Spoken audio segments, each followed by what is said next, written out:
The official FDNY response time to 9/11 was 5 seconds. 5 seconds. That's how long it took for FDNY, for NYPD, for Port Authority, for EMS to respond to an urgent need from the public.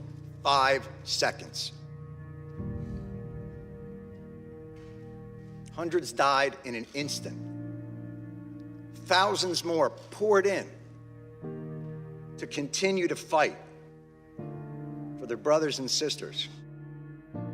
And yet it took Congress decades to finally do something about the first responders. Jon Stewart is back and delivering a powerful testimony about how little our politicians actually care about the lives they use as political cannon fodder. In this instance, we're talking about first responders to 9/11, a subject that an otherwise decommissioned Jon has been most passionate about over the years. Breathing problems started almost immediately, and they were told they weren't sick, they were crazy. Then, as the illnesses got worse, things became more apparent. Well, okay, you're sick, but it's not from the pile. And then, when the science became irrefutable, okay, it's the pile, but this is a New York issue. I don't know if we have the money. And I'm sorry if I sound angry and undiplomatic, but I'm angry. And you should be too, and they're all angry as well. And they have every justification to be that way. There is not a person here, there is not an empty chair on that stage that didn't tweet out, never forget the heroes of 9/11, never forget their bravery, never forget what they did, what they gave to this country. Well, here they are, and where are they? What a perfect representation of the disdain Congress feels towards those it's supposed to represent and the outright lies that they tell every time they use a catastrophe to score political points. This isn't just an issue with first responders either, but it sure is a glaring example of the attitude politicians have towards American citizens.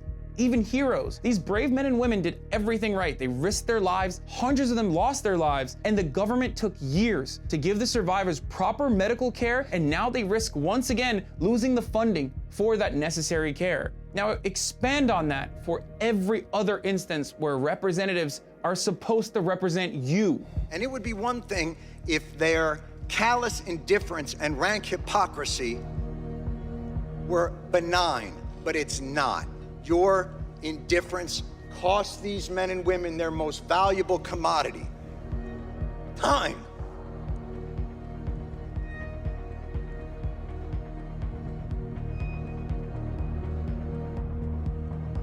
It's the one thing they're running out of. These are the real human consequences of legislative decisions politicians make. And we don't get to put a face to those affected too frequently, but in this instance, they're 9/11 first responders. I mean, this is a slam dunk politically, right? But the malfeasance goes beyond this small group of people. Never forget that. Now imagine the teacher who's a parent of two, who has to drive Uber at night to pay for their insulin. Imagine a bank teller who has to pay for after-school care because their district cut back on funding after tax cuts. Imagine the thousands of underemployed Americans barely making ends meet, living paycheck to paycheck, who are afraid of going to the doctor because it will ruin them financially. If this is the attitude Congress shows towards 9/11 first responders, a group of people they have exploited for political capital since the first plane hit those towers, then why on earth do you think they'll ever give you health care?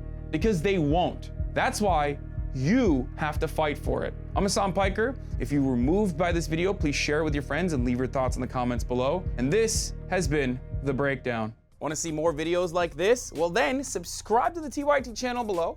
Also, don't forget to become a TYT member. You can get access for as little as $4.99 a month.